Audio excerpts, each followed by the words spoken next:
کا پیٹ ٹھیک نہیں رہتا، کبھی بہت قبض، کبھی بہت موشن، کبھی بلیڈنگ، کبھی گرم چیز نہیں کھا سکتا، اسی وجہ سے پڑھ نہیں سکتا۔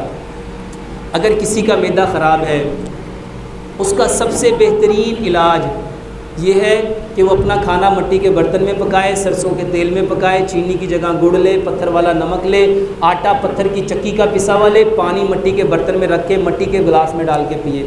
اس کے ساتھ صبح کا کھانا 60% کھائے، دوپہر کا کھانا 30% کھائے، شام کا کھانا 10% کھائے۔ کھانا کھانے سے آدھا گھنٹہ پہلے پانی پیے، 1.5 گھنٹہ بعد پانی پیے۔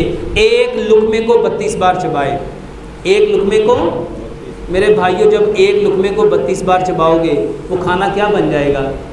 جب ہم ایک لقمے کو 32 بار چبائیں گے تو میرے بھائیوں وہ کھانا اتنا پتلا بن جائے گا، اتنا سافٹ ہو جائے گا، اتنا نرم ہو جائے گا کہ آپ کے معدے کو وہ کام کرنا پڑے گا۔ میرے بھائیوں، سب سے بڑی بیماری پتہ ہی کیا ہے؟ میرے بھائیوں، تیزی ہے۔ ہم لوگوں میں تیزی ہے، اور ہر شخص جانتا ہے تیزی کا کام کس کا ہوتا ہے؟ کس کا ہوتا ہے؟ ہر شخص کہتا ہے تیزی کا کام شیطان کا ہوتا ہے، مگر جب ہم کھانا کھا رہے ہوتے ہیں تو اس وقت ہم کون ہوتے ہیں؟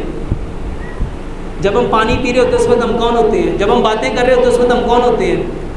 میرے بھائیو، اللہ سبحانہ و تعالیٰ نے قرآن میں فرمایا ان اللہ مع الصابرین، بے شک اللہ صبر کرنے والوں کے ساتھ ہے۔ تو میرے بھائیو، کھانے کو صبر کے ساتھ، سکون کے ساتھ، چین کے ساتھ، اطمینان کے ساتھ، راحت کے ساتھ، تسلی کے ساتھ، حوصلے کے ساتھ کھاؤ، کیونکہ سائنس کہتی ہے جو کام جس انٹینشن کے اکارڈنگ کیا جاتا ہے وہ آپ کو وہی پرووائڈ کرتا ہے۔ اور پیارے پیغمبر جناب محمد صلی اللہ علیہ وآلہ وسلم نے فرمایا، نبی صلی اللہ علیہ وسلم نے فرمایا انما الاعمال بالنیات، عملوں کا دار و مدار نیت پہ ہے۔ آپ جو کام جس نیت سے کرو گے، جب آپ کھانے کو اتنے صبر سے، حوصلے سے کھاؤ گے تو میرے بھائیوں آپ کو بھی وہی سب کچھ ملے گا۔